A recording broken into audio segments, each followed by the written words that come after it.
علی اپنے دوستوں کے ساتھ پارٹی کی وہ لوگ دسترخواں پر کھانا کھا رہے تھے۔ علی نے بولا ہمیں سکول سے چھٹیاں ہو گئی ہیں، سب کہیں گھومنے پھرنے جانا چاہیے۔ اس کے سب دوست بھی تیار ہو گئے۔ علی کو گھومنے پھرنے کا بہت شوق تھا، وہ ہمیشہ کہیں نہ کہیں سفر کرتا رہتا۔ اگلے دن سب دوست سفر پر روانہ ہو گئے۔ راستے میں ان کو بہت خوبصورت مناظر دیکھنے کو ملے۔ وہ لوگ ایک گاؤں میں پہنچ گئے۔ سب تھک چکے تھے۔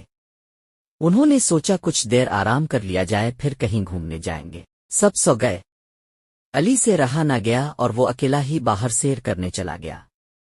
اسے راستے میں بہت مزہ آ رہا تھا، وہ پھولوں کے پاس سے گزرا، ان کی خوشبو مہک رہی تھی۔ اس نے تیتلیوں کو پکڑنے کی کوشش کی، اسی دوران رات ہو گئی۔ علی راستے کا لطف اٹھا رہا تھا۔ وہ ایک جنگل میں پہنچ چکا تھا اور اسے واپسی کا راستہ بھی بھول گیا۔ بہت رات ہو چکی تھی، ہر طرف اندھیرا چھا گیا۔ تب علی پریشان ہو گیا کہ اب وہ کیا کرے اور واپس کیسے جائے۔ تب وہاں ایک روشنی چمکتی ہے۔ علی اس روشنی کو غور سے دیکھتا ہے۔ وہ ایک جھاڑی کو ہلاتا ہے، وہاں ایک بہت پیارا اور چھوٹا سا جگنو ہوتا ہے۔ وہ اڑ کر باہر آ جاتا ہے اور علی سے پوچھتا ہے کہ وہ اکیلا جنگل میں کیا کر رہا ہے۔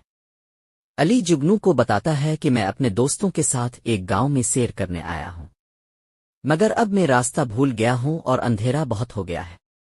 جگنو نے بولا پریشان نہ ہو، میں تمہاری مدد کر سکتا ہوں، میں اپنی روشنی کی وجہ سے بہت سے لوگوں کی مدد کرتا ہوں۔ علی اس کی بات سن کر خوش ہو جاتا ہے۔ جگنو اس کو بولتا ہے تم میرے گھر چلو، رات بہت ہو چکی ہے۔ علی جگنو کے ساتھ اس کے گھر چلا جاتا ہے۔ کچھ دیر میں وہ ایک چھوٹے سے گھر کے پاس آ جاتے ہیں۔ وہ اس کو اندر لے جاتا ہے، اسے چائے پینے کے لیے دیتا ہے۔ علی کے پاس ایک چھوٹی سی بیلی آ کر بیٹھ جاتی ہے۔ وہ علی کو بتاتی ہے کہ جگنو کا ابو بہت عرصے سے بیمار ہے، بہت علاج کروا چکے مگر ابھی ٹھیک نہیں ہو رہے۔ علی اس کے پاس جاتا ہے اور ایک دوائی پلاتا ہے۔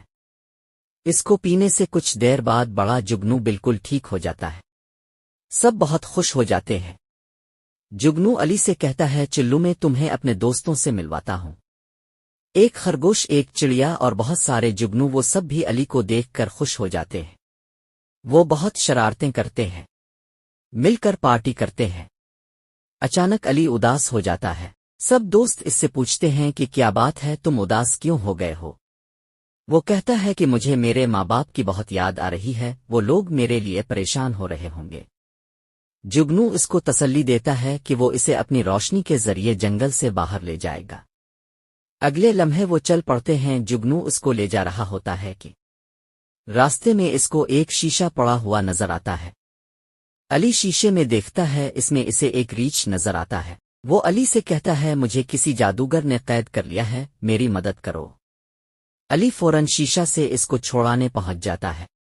ریچھ اس کا شکریہ ادا کرتا ہے۔ علی کو شیشے میں ایک ہرن نظر آتا ہے۔ علی اس کی مدد کے لیے جاتا ہے، ہرن کو رسی سے باندھا ہوتا ہے۔ وہ علی کی تعریف کرتی ہے اور مدد کرنے کے لیے شکریہ ادا کرتی ہے۔ اسی طرح علی اپنے گھر پہنچ جاتا ہے اور وہ اپنے ماں باپ کو جگنو کی بہادری اور اپنی مہمات کے بارے میں بتاتا ہے۔ اس کے ماں باپ خوش ہوتے ہیں اور کہتے ہیں کبھی کبھی زندگی میں مشکلات کسی اور کی مدد کرنے کے لیے آ جاتی ہیں، ہمیں مشکلات سے گھبرانا نہیں چاہیے۔